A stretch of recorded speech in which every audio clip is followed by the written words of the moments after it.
Pemirsa, anggota Dewan Pengawas KPK Albertina Ho dilaporkan oleh Komisioner KPK Nurul Gufron terkait dugaan penyalahgunaan kewenangan. Banyak pihak nilai ini adalah bentuk perlawanan Nurul Gufron kepada Dewan Pengawas KPK karena dirinya sedang dalam proses pemeriksaan Dewas. Diduga Nurul Gufron menyelewengkan jabatan sekaligus memperdagangkan pengaruh dengan memindahkan pegawai Kementerian Pertanian dari Jakarta ke Malang. Lalu pertanyaannya, apakah Dewas KPK akan ciut nyalinya untuk mengungkap ulah Nurul Gufron tersebut? Inilah yang akan kami sajikan dalam editorial malam hari ini, Uji Nyali Dewas KPK. Bersama saya, Zilvia Iskandar.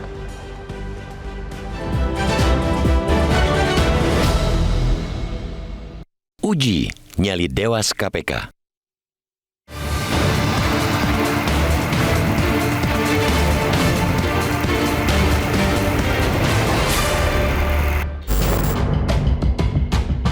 Keberanian Dewan Pengawas Komisi Pemberantasan Korupsi atau Dewas KPK kembali diuji. Ketegasan mereka sebagai penegak etika dan moral di lembaga anti rasuah itu dipertaruhkan dalam menghadapi perlawanan salah satu komisioner, yakni Nurul Gufron. Gufron menjadi sasaran Dewas karena diduga cawe-cawe di ranah yang sama sekali tak terkait dengan tugas dan kewenangannya sebagai pimpinan KPK. Dia diduga ikut terlibat dalam proses mutasi pegawai di Kementerian Pertanian.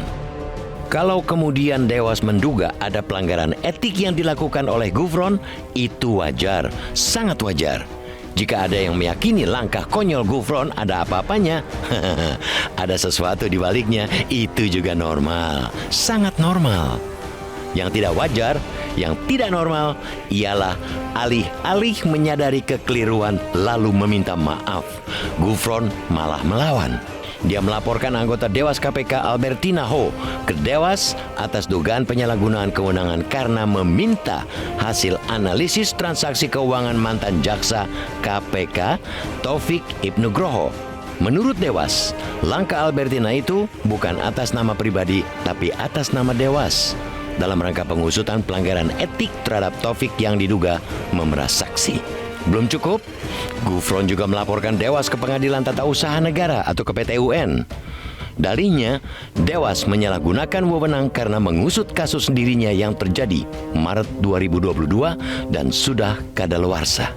Begitulah para unsur pimpinan di tubuh KPK yang semestinya berkolaborasi memberangus korupsi malah berkelahi. Begitulah pimpinan KPK yang seharusnya patuh pada upaya penegakan etika justru melawan dengan segenap tenaga.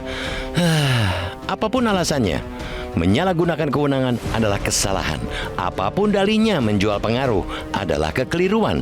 Apalagi bagi komisioner KPK yang punya kekuasaan luar biasa untuk memengaruhi pejabat dan penyelenggara negara lainnya.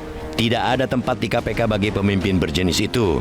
Integritas adalah syarat utama bagi seluruh insan KPK, apalagi para pimpinannya. Bersih serta memuliakan etika dan moral adalah kriteria utama. Tidak ada toleransi bagi mereka yang tuna integritas dan cacat etika, siapapun dia, terlebih para komisionernya. Oleh karena itu, sebagai penjaga etika dan moral di KPK, Dewas yang mulai bersidang lusa pantang ciut nyali dalam upaya menindak Gufron. Anggap saja perlawanan Gufron sebagai penambah semangat suntikan energi untuk bertindak lebih tegas, lebih berani. Anggap saja Gufron sedang menempuh rupa-rupa jalan untuk menyelamatkan diri. Anggap saja pula Gufron ibarat orang yang panik karena tenggelam, sehingga jerami yang mengapung sekalipun dijadikan pegangan. Citra KPK sangat tidak baik-baik saja. KPK terjerembab ke jurang ketidakpercayaan karena tangan-tangan kotor orang dalam. Menindak tegas pimpinan seperti Gufron jika terbukti bersalah adalah salah satu kemestian untuk memulihkan kredibilitas KPK. Tak cuma hukuman etik oleh Dewas, sanksi pidana seharusnya juga menjadi opsi. Bukankah memperdagangkan pengaruh merupakan cabang dari pohon sialan bernama korupsi?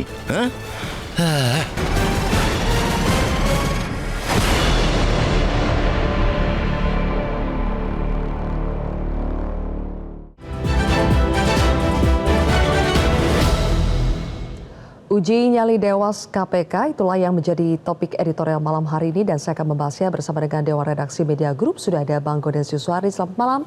Bang Selamat malam, Gaudens, Sylvia. Bang Gaudens seharusnya tidak ada alasan kan untuk Dewas KPK untuk tidak bernyali menghadapi laporan dari Nurul Gufron ini? Ya, ini lucu sih. Pimpinan KPK melaporkan Dewan Pengawasnya ke Dewan Pengawas. Dewan Pengawas yang dilaporkan itu sudah diputuskan oleh Dewan Pengawas KPK bahwa yang bersangkutan tidak bersalah. Tetapi pertanyaan besarnya, ada apa dengan pimpinan KPK yang melaporkan anggota Dewan Pengawas? Ini persoalan etika yang tidak bisa main-main. Di tempat lain boleh saja etika itu dilabrak gitu, tetapi di KPK etika itu dan moralitas menjadi dua keutamaan yang mesti dipatuhi oleh pimpinan KPK. Seharusnya sakral ya Bang soal Ya. etika itu ya. Kalau ditanya ada apa, menurut Bang Gaudens ada apa? Kenapa sampai Nurul Gufron harus melaporkan Albertina Ho, melaporkan Dewas ke Dewas?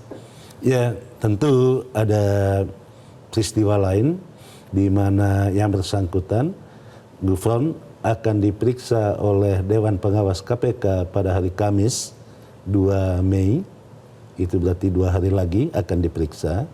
Kasus yang diduga yang melibatkan Gufron itu kasus memperdagangkan pengaruhnya untuk memindahkan salah satu pegawai di Kementerian Pertanian.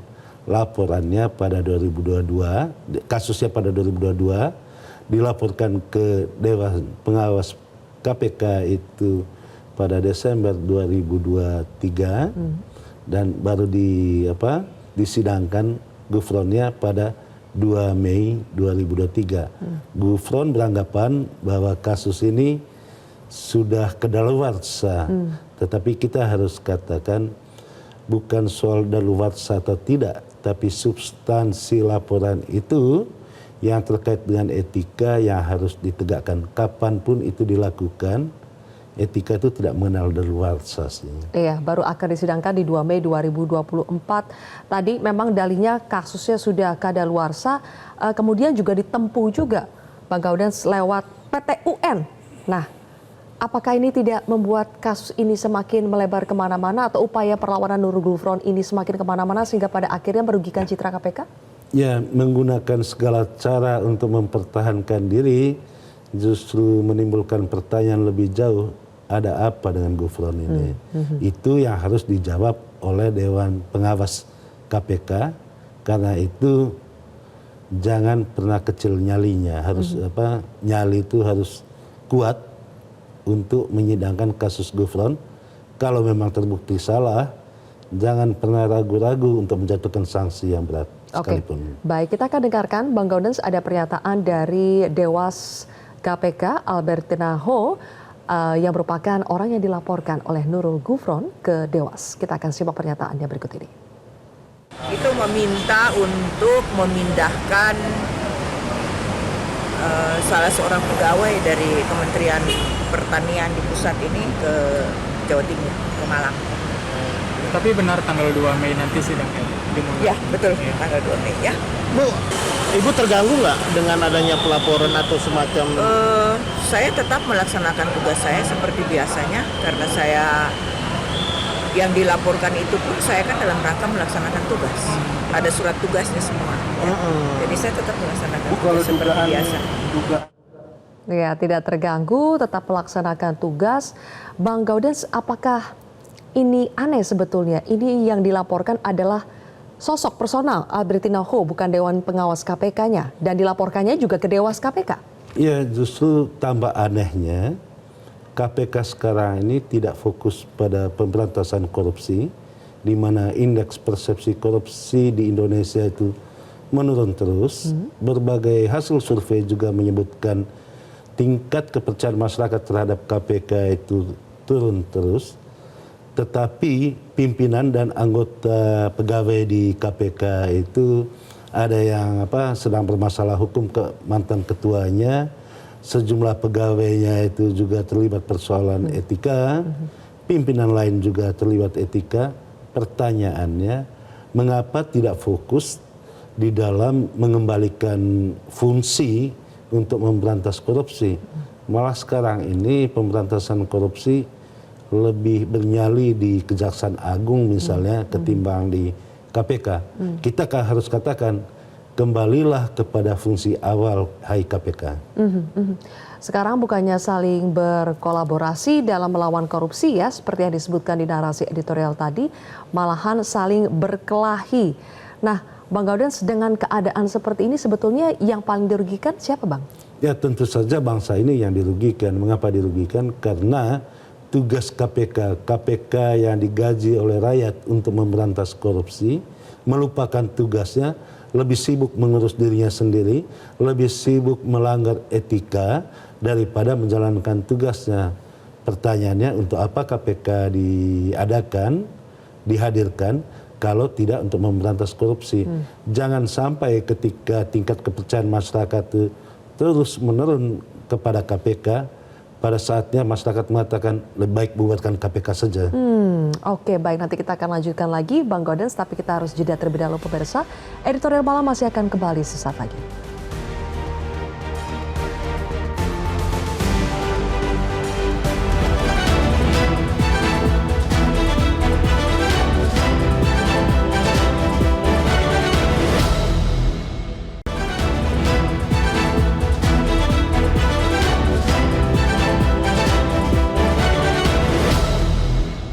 Kemarin sudah dijelaskan ya bahwa apa yang kemudian disampaikan oleh Pak Nurul Gufron tentu dalam kapasitasnya pribadi sebagai insan KPK. Kami sudah mengkonfirmasi juga kepada pimpinan, itu bukan keputusan pimpinan kolektif kolegial, jadi bukan keputusan lembaga, gitu ya. Itu yang harus teman-teman ketahui. Itu adalah putusan individu dari Pak Nurul Gufron selaku insan KPK untuk kemudian yang menurut beliau kemudian ada dugaan etik, maka wajib melaporkan pada Dewan Pengawas KPK karena memang forumnya dan tempatnya ada di Dewan Pengawas KPK. Oleh karena itu tentu kami juga ingin sampaikan, mengajak pada teman-teman semuanya untuk menghormati seluruh proses yang ada, ya. Bahwa ini adalah dinamika di internal KPK, iya. Dengan dalih bahwa ini adalah dinamika internal, ini adalah keputusan pribadi sebagai insan KPK, Bang Gaudens, apakah dengan dalih bahwa ini adalah hak pribadi sebagai insan KPK kemudian akhirnya bisa melakukan sesuatu yang sebetulnya dampaknya ke institusi, ke lembaga? Ya, KPK itu tidak hidup di ruang hampa ya. Dia menjadi sorotan masyarakat. Ketika dia sibuk dengan dirinya sendiri, melupakan tugas utamanya itu memberantas korupsi, walaupun dalilnya itu urusan pribadi itu harus ditempatkan di bawah kepentingan institusi. Kalau urusan pribadi ditempatkan di atas institusi, itu artinya KPK sebagai institusi membiarkan dirinya diinjak-injak oleh urusan pribadi. Nah, ini yang mesti dipertimbangkan oleh KPK. Apalagi Dewan Pengawas itu memang menjalankan tugasnya yang dikejar oleh Dewan Pengawas, dalam hal ini salah satu anggotanya Albertina Ho itu kan melakukan koordinasi dengan PPATK terkait dengan salah satu mantan jaksa penuntut di KPK yang melaporkan kasusnya terkait dugaan pelanggaran etik pimpinan Dewan Pengawas ini adalah salah satu pimpinan komisioner KPK. Ini kan aneh gitu. Mestinya Dewan Pengawas dan komisioner KPK bahu-membahu menjaga institusi supaya tetap tegak pada etikanya, tegak lurus pada etika dan moralitas. Jangan pula beramai-ramai untuk saling mengadu yang pada akhirnya kontraproduktif terhadap tugas yang diembankan berdasarkan undang-undang KPK itu sendiri. Oke, dan kalaupun merasa ada yang salah dalam prosesnya, seharusnya fight-nya itu di mana, Bang, pada saat pemeriksaan di Dewas, bukan malah melaporkan Dewasnya?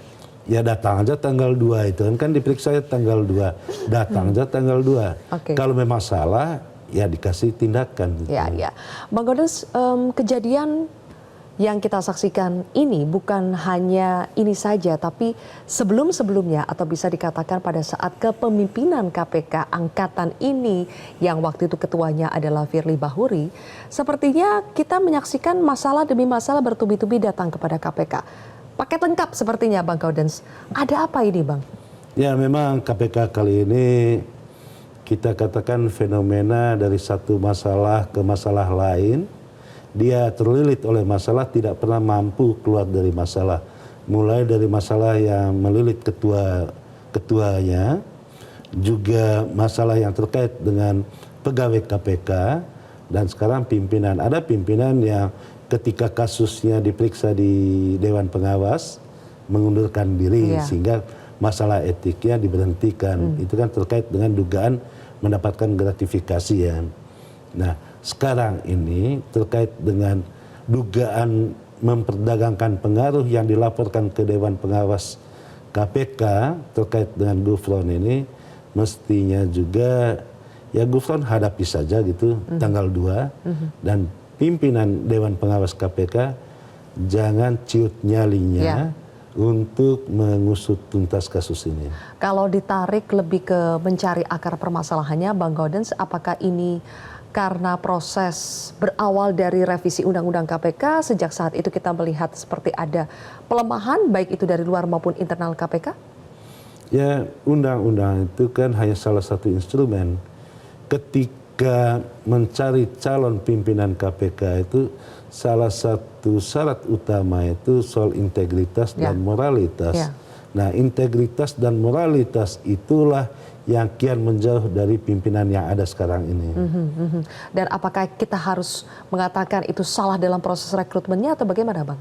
Ya, mungkin sistemnya yang salah ya, karena kewenangan yang begitu besar dimiliki oleh KPK, sehingga dengan mudahnya memperdagangkan pengaruh hanya untuk memindahkan satu pegawai di kementerian itu harus turun tangan pimpinan KPK yang di hadapan eksekutif. KPK ini kan seperti momok ya, yang ditakuti gitu. Ketika dia meminta ya pasti dijalankan, diikutin oleh eksekutif. Nah, hal-hal seperti ini menjaga integritas, mengedepankan etika dan moralitas itu yang menjadi keutamaan. Nah, keutamaan itulah yang kita tidak lihat dari yang pimpinan sekarang ini. Akibatnya, Bang Gaudens, apakah ini sangat-sangat berpengaruh pada kinerja, pada pencapaian KPK dibandingkan dengan lembaga-lembaga penegak hukum lainnya? Ya, saya sudah katakan saat ini masyarakat lebih memberi sanjungan 2 jempol kepada Kejaksaan Agung. Padahal Kejaksaan Agung itu tidak hanya menangani korupsi, juga pidana umum, tetapi kinerjanya di dalam pemberantasan korupsi jauh lebih baik ketimbang KPK. Baik, ini menjadi catatan yang sangat krusial untuk KPK. Bagaimana berbenahnya, pemirsa, nanti kami akan bahas lebih jauh sesaat lagi.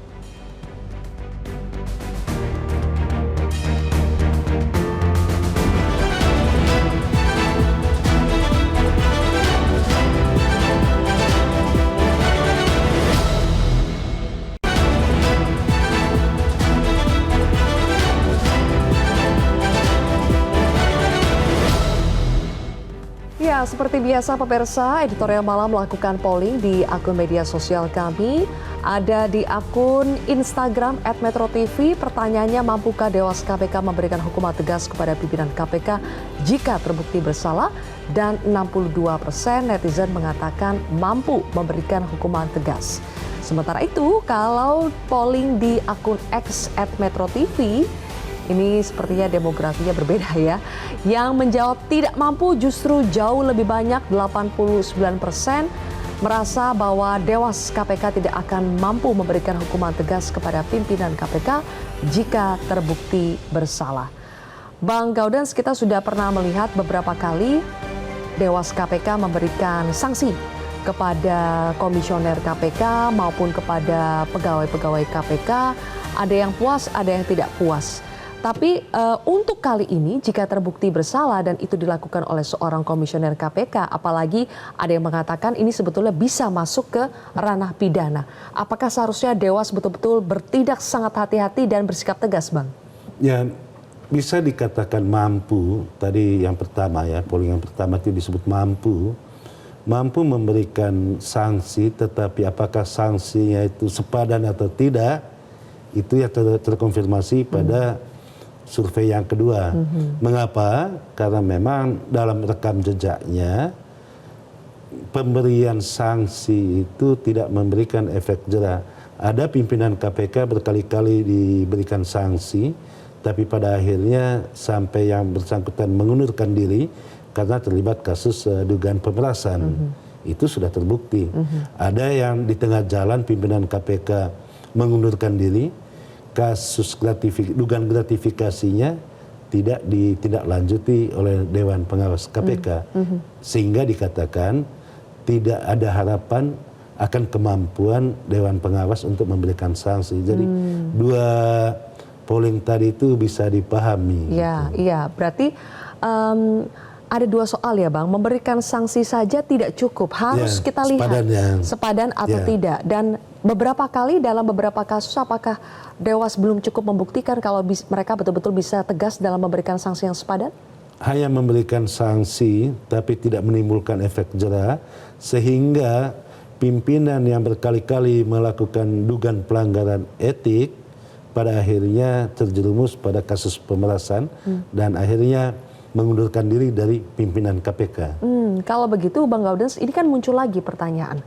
Apa fungsi dari Dewan Pengawas KPK? Apakah masih diperlukankah Dewan Pengawas KPK kalau agak melempem dalam memberikan sanksi? Ya, karena itu di dalam editorial tuh judulnya itu kan uji nyali Dewan Pengawas KPK. Mampu tidak untuk bersikap tegas dan bagaimana mengantisipasi kalau seandainya Gufron tidak datang pada tanggal 2 untuk diperiksa di Dewan Pengawas.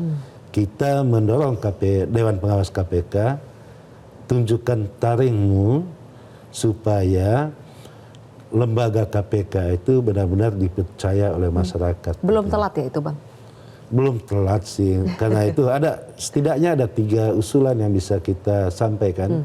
Yang pertama itu mereka yang tidak terlibat di dalam kasus terkait dengan kode etik ini di KPK mestinya tampil untuk membenahi institusi, itu yang pertama.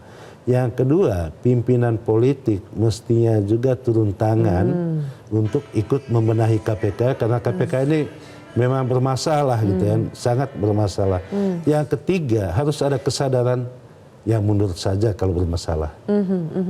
Kemudian sebagai, ini menarik tadi, dari sisi politiknya Bang Gaudens, apa yang bisa dilakukan misalnya Komisi 3 DPR RI sebagai mitra, sebagai pengawas KPK? Kita melihat tidak ada sesuatu yang signifikan yang dilakukan. Ya sudah banyak sih dilakukan ya. Antara lain itu kan pernah melakukan membentuk panja terkait KPK. Tetapi apakah pengawasan politik di DPR itu membawa efek untuk mampu meningkatkan kinerja KPK? Tidak ternyata. Kita tunggu Bang Gaudens tanggal 2 Mei nanti itu pembuktian ya uji nyali Dewas KPK, apa yang akan dilakukan jika Gufron datang maupun tidak datang. Nanti kita akan tunggu bersama dan mudah-mudahan itu bisa kembali memperkuat KPK apapun yang dilakukan oleh Dewas nantinya. Terima kasih Bang Gaudens sudah bergabung bersama kami di Editorial Malam, dan pemirsa demikianlah akhir dari Editorial Malam. Saya Zilvia Iskandar pamit undur diri, sampai jumpa.